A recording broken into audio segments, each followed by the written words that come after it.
Cumprimentamos a todos com a paz de nosso Senhor e Salvador Jesus Cristo. Estamos iniciando mais um programa EBD na TV.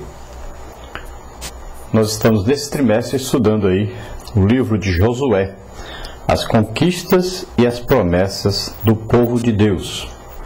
E nós estaremos vendo hoje a lição de número 4, que traz para nós como título Lições Espirituais do Pós-Jordão.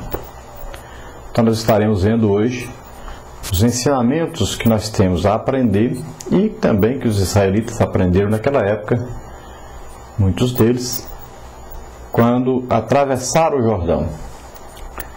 Primeiro nós vamos ver o que eles aprenderam ao atravessar o Jordão, que foi fazer um memorial. Nós vimos então que, estudando o texto, nós podemos depreender daí que foi pedido por Deus 2 memoriais.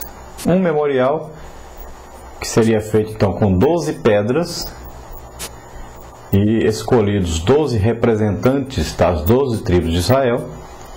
Cada um pegaria uma pedra e colocaria no meio do rio onde os sacerdotes antes estavam com a arca. Então ali se faria um montão de pedra que ficaria como memorial. A própria palavra memorial já está dizendo uma coisa para ficar na memória, né? Que seria uma comprovação, seria uma lembrança. Sempre quando se fazia aliança, existia então um memorial para fazer as partes que faziam aliança se lembrarem dessa aliança que havia sido feita.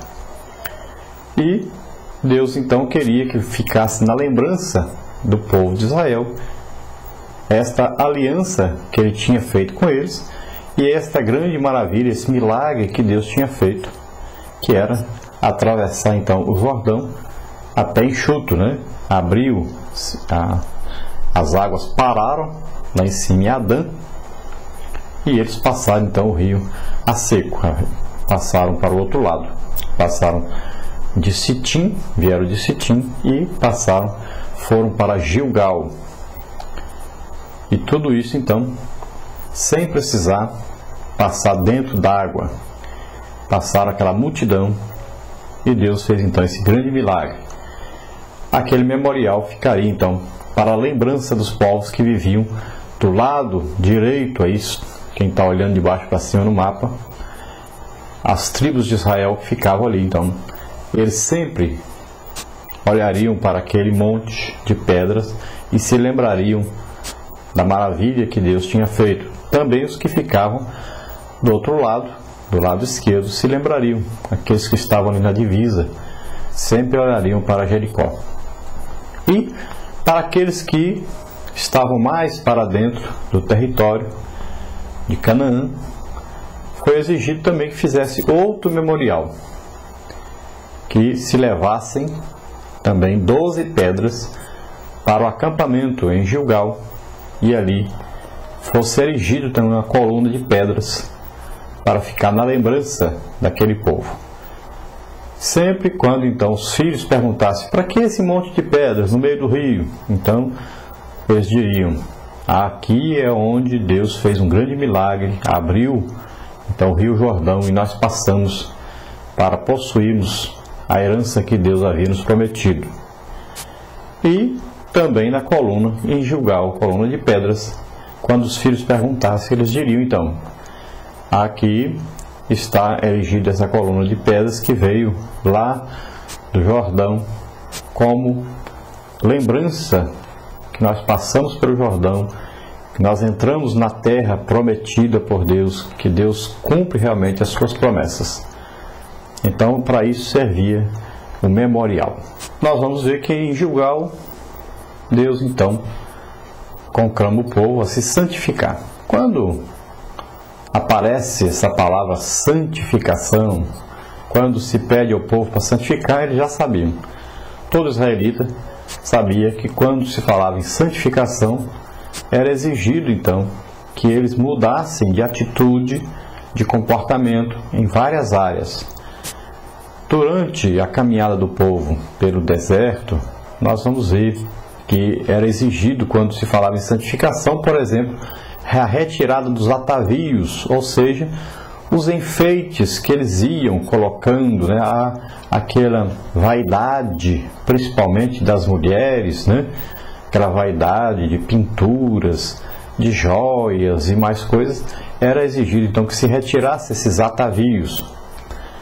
Os homens tinham um grande interesse por ouro, né, e a vaidade deles levava então eles a buscarem sempre uma roupa muito elegante de algum povo que eles tivessem atacado, ou então algumas coisas de ouro, né, os pendentes de ouro, alguma coisa assim.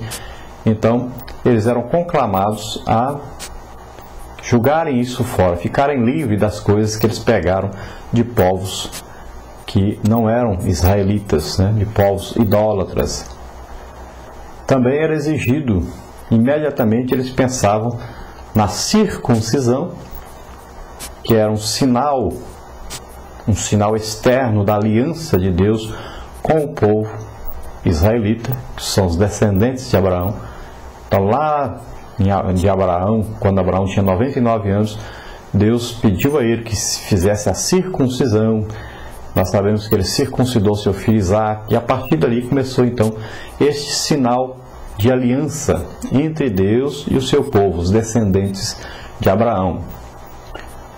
E a partir daí então o povo teria que todo ano pegar todas as crianças, e fazer aí uma vistoria geral para ver quem não estava circuncidado, porque todos deveriam ser circuncidados ao 8º dia. É interessante, porque o 8º dia? Mas foi mais recentemente que se descobriu que só ao 8º dia que há uma cicatrização quando se tem uma ferida, e por isso foi exigido então ao 8º dia que se fizesse a circuncisão. Então as crianças deveriam ser levadas e feita a sua circuncisão. Poderia ser feita pelo pai ou pela mãe, ou algum responsável por isso dentro do acampamento, ou alguém responsável por isso dentro do acampamento, no meio dos sacerdotes. Nós cremos que no meio dos sacerdotes haveria sempre ali alguém que cuidasse dessa parte. Então era feito com uma faca de pedra, geralmente dava um pouco de febre, né? As pessoas ficavam um pouco debilitadas devido a isso, mas logo se recuperavam. E para nós, você pode talvez não entender o que é circuncisão, é como a operação que é feita hoje, a operação de fimose, né? Que é a retirada daquela carne, aquela pele do prepúcio, né? Do órgão sexual masculino. Então era feito somente nos homens, só feito nos machos, né? Então a circuncisão era um sinal de aliança com Deus, uma comprovação. E o povo então deveria cuidar dessa parte quando se falava em santificação. Para que isso? Só poderiam participar da Páscoa, que era uma festa que lembrava a saída do povo de Israel do Egito, que os lembrava que eles eram escravos no Egito e Deus os libertou. Então essa festa era imolado, ou seja, era morto um cordeiro. Cada casa então pegava um cordeiro, matava, pegava o seu sangue, passava nas ombreiras da porta, e para nós entendermos melhor, no portal, né? E ali então eles comeriam esse cordeiro.